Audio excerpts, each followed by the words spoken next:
अस्सलामुअलैकुम and good evening my dear brother and sisters. मैं उम्मीद करता हूं कि आप सब लोग खैरियत से होंगे।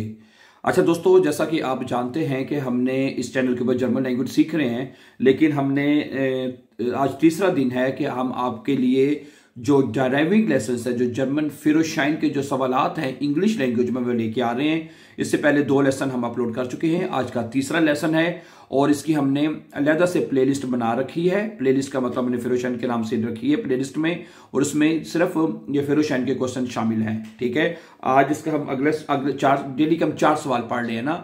ठीक है, इससे पहले हम 8 सवाल पढ़ चुके हैं और आज हम 9 से लेके मतलब 12 से लेके यानी कि 4 सवाल मजीद आगे पढ़ेंगे। ठीक है जी, ओके।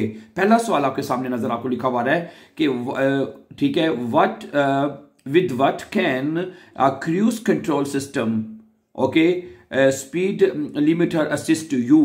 ठीक है, कि एक क्रूज कंट्रोल सिस्टम होता है, ब्रैकेट में लिखा भी हुआ है कि स्पीड लिमिटर, स्पीड को वो लिमिट करता है, असिस्ट यू। इसका क्या मतलब है? समझा रही बात आपको? वैसे क्वेश्चन से आपको अंदाजा हो जाना चाहिए। समझा रही बात आपको कि गाड़ी के अंदर एक क्रूज कंट्रोल सिस्टम होता है जिसको हम स्पीड लिमिटर भी कहते हैं, वो किस तरह हमारी मदद करता है। ओके, नंबर इसके तीनों करेक्ट आंसर नहीं है, पहला और तीसरा करेक्ट आंसर जो मैंने आपको पहले जो आपने हमारे लेसन देखे मैंने बताया है कि लेफ्ट वाली करेक्ट आंसर है, राइट वाली नहीं। राइट वाली ये स्टूडेंट ने टिक किए हैं। ठीक है, इसने स्टूडेंट ने तीनों टिक किए हैं, तीनों करेक्ट आंसर नहीं है, सिर्फ पहला और तीसरा।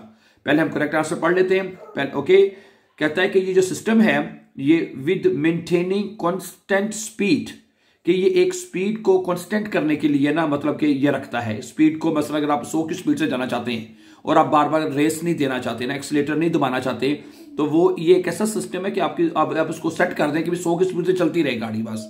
ठीक है, तो ये उसको करता रहेगा, चलाता रहेगा 100 की स्पीड से, एक कांस्टेंट स्पीड रखेगा, ये करता है। तीसरा पॉइंट ये है कि with maintaining a energy saving driving style, जिससे आप मतलब कि इस स्टाइल से आप कहते हैं कि जो एनर्जी है उसको आप सेव कर सकते हैं।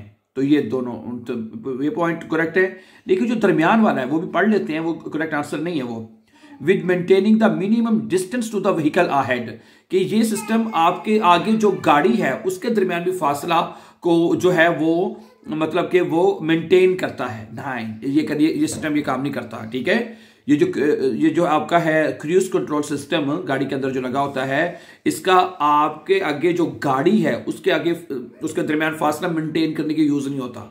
तो ये यानी कि एक स्पीड को कांस्टेंट यानी एक हद तक रखने के लिए उसके लिए यूज होता है, पहले ऑप्शन जो करेक्ट आंसर है। और तीसरा जो करेक्ट आंसर है with maintaining an energy saving driving style, इस स्टाइल से आप कहता है एनर्जी को सेव कर सकते हैं, यानी आप 100 की स्पीड से अगर जाना चाह रहे हैं उसी स्पीड पे आप जाएंगे। ठीक है, और उसमें ना बार बार आपको रेस नहीं देनी पड़ेगी, बार बार आपका फ्यूल जो वो उससे ज्यादा यूज नहीं होगा, और इस स्पीड से आप अपनी सेविंग जो है एनर्जी को वो भी कर सकते हैं। ठीक है, तो ये पहला और तीसरा करेक्ट आंसर है। चलें अब अगला सवाल पढ़ते हैं, सवाल नंबर 2 के ऊपर आ जाएं। सवाल नंबर 2 के ऊपर है कि you have to wait because a rail crossing barrier is lowered. आप यू हैव टू वेट, आपको इंतजार करना है, बिकॉज जो रेल क्रॉसिंग का जो वो डंडे लगे होते हैं जिसको बैरियर कहते हैं वो नीचे हो रहे हैं, यानी फाटक बंद हो रहा है। ठीक है, how can you help protect the environment, तो आप उस वक्त अपनी गाड़ी को कैसे गाड़ी से किस तरह एनवायरमेंट को प्रोटेक्ट कर सकते हैं। मसलन इसका आखिरी करेक्ट आंसर है, वो कहता है by using automatic start stop system, कि आप अपनी गाड़ी में एक ऐसा देखें, अब जब फाटक बंद हो गया है तो गाड़ी अगर चलती रहेगी तो उसमें तो वो एनवायरमेंट के लिए अच्छा नहीं है ना, अगर उस टाइम गाड़ी बंद होनी चाहिए। तो वो कहता है कि आपकी गाड़ी में ऐसा ऑटोमेटिक स्टार्ट और स्टॉप सिस्टम होना चाहिए कि अगर गाड़ी रुकी है तो बंद हो जाए। हैं जी, गाड़ी में ये आजकल नई गाड़ियों में सिस्टम है, पुरानी गाड़ियों में तो नहीं होगा। ठीक है, by using the automatic start और स्टॉप सिस्टम, ये आप अप्लाई करें अपनी गाड़ी के अंदर, तो उससे स्टॉप हुई गाड़ी फौरन बंद हो जाएगी आपकी। इस तरह आप एनर्जी को सेव कर सकते हैं। सही है, उस वक्त जब वो आपका रेल क्रॉसिंग बैरियर जो नीचे आ रहा है, लोड हो रहा है, नीचे आ रहा है, तो आप उसमें ये हो सकता है। ठीक है, बाकी दोनों करेक्ट आंसर नहीं है। ठीक है, by activating the parking brake आप लगा लेना है, by putting the vehicle in the first gear पे रख रहे गाड़ी को, नो ऐसे भी नहीं है, उस तरह आप एनर्जी सेव नहीं कर सकते। सही है, आपके अंदर सिस्टम होना चाहिए ऐसा। ओके, ये तीसरा करेक्ट आंसर है।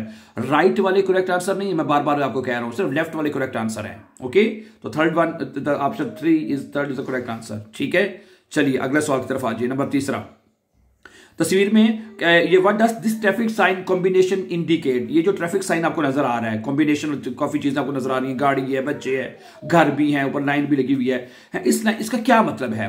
इसका मतलब है कि इसका जो करेक्ट आंसर वो दरमियान वाला है, लेफ्ट वाला, दरमियान वाली, ठीक है। ए ट्रैफिक कामिंग जोन, एक ऐसा जोन जो ट्रैफिक के लिए कामिंग जोन है, मतलब कि यहाँ पे आपने बड़े काम हो गए, यानी 20 या 30 की स्पीड से mesela आपने गाड़ी चलानी है इस इलाके में, जहाँ पे ये आपको नजर आता है इलाका, या इसका मतलब वहां पे बच्चे भी दौड़ सकते हैं, घर हैं, तो इस तरह का मतलब कि आपने ख्याल रखना है कि ट्रैफिक कामिंग जोन कहलाता है ये। ठीक है, यानी कि आपने बड़ी एहतियात से और बहुत स्लो स्पीड में, मैंने बताया ना मैक्सिमम 20-30 गाड़ी चलानी है। जो स्टूडेंट ने करेक्ट किया है वो कहता है कि चिल्ड्रन प्ले ग्राउंड, नहीं, ऐसी बात नहीं है, उसकी अलामत नहीं है। ये साइन पेडेस्ट्रियन जोन यानी पैदल चलने वाला का रास्ता, ये भी नहीं है ना, सिर्फ ट्रैफिक कामिंग जोन दरमियान वाला करेक्ट आंसर है, जो लेफ्ट में लगा हुआ है करेक्ट आंसर। ठीक है जी, ओके, क्वेश्चन अगला चले, अगला क्वेश्चन पढ़ते हैं, लास्ट क्वेश्चन ऑफ टुडे, आज का आखिरी क्वेश्चन पढ़ेंगे। इसमें क्या कहता है जी, what applies with this traffic sign, कि जब ये ट्रैफिक साइन अगर आप देखते हैं इस पे क्या अप्लाई होता है। 3 ऑप्शन है, इसमें पहला करेक्ट आंसर है, बाकी दोनों नहीं है। पहला जो करेक्ट आंसर है पढ़ लेते हैं। स्टूडेंट ने बाय द वे दोनों करेक्ट किए हुए हैं, स्टूडेंट साहब ने दोनों करेक्ट किए हुए हैं, तो दोनों करेक्ट नहीं है, सिर्फ एक जो लेफ्ट वाला पहला जो आपको मैंने बताया टिक ओवर नजर है वो करेक्ट आंसर है। ठीक है, मसलन जब आप ये साइन देखेंगे तो I have to anticipate taxi moving off and coming to stop, यानी कि यहां पे या तो टैक्सी आके स्टॉप होगी है, यानी मूविंग ऑफ हो जाएगी, यानी क्या मतलब हरकत करना, मूव नहीं करेगी है, एंड कमिंग टू स्टॉप, या और आके यहां पे रुक जाएगी। ये टैक्सियों के लिए बना होता है निशान। ठीक है, और ये सिर्फ यहाँ पे सिर्फ टैक्सी वाले लोग पार्किंग कर सकते हैं, तो this is the correct answer. Number 2 पे क्या है, आई मे पार्क, मैं यहाँ पे पार्क कर सकता हूँ। भाई क्यों पार्क कर सकते हैं, आपके लिए जगह ही नहीं है, टैक्सी वालों की जगह तो वो टैक्सी वाले पार्क करेंगे, आप कहां से आगे पार्क करने वाले। आई मे स्टॉप, मैं यहाँ पे रुक भी सकता हूं, नहीं यहाँ पे रुकना भी नहीं है यहाँ पे, तो this is not a correct answer. ठीक है, only the first one is the correct answer के I have to anticipate taxi moving off, कि यहाँ पे टैक्सी आके मूविंग ऑफ करेंगी, on coming to stop and coming to a stop, और वो यहाँ पे आके स्टॉप करेंगी। सही है, तो not for you cannot park here, you may not stop here my dear brothers and sisters. So ठीक है, चलें, यार 4 क्वेश्चन आज के हमारे मुकम्मल हुए। मुझे उम्मीद है कि आपको इससे आज हमारे 12 क्वेश्चंस मुकम्मल हो चुके हैं, 12 क्वेश्चन हैज बीन कंप्लीटेड। ठीक है, तो मुझे उम्मीद है कि आपको इससे अपने फेरोशान के सवाल को सीखने में मदद जरूर मिल रही होगी। आपने करना यह है रोजाना के 4 सवाल पढ़ने की कोशिश करें। ठीक है, और प्लेलिस्ट हमने डाल दिए हैं सारे सवाल, और तमाम क्वेश्चन आपको एक तरतीब के साथ मिलते जाएंगे इंशाल्लाह। So thank you very much for watching, and before going for upcoming important videos, don't forget to subscribe. Always be happy and have a nice evening.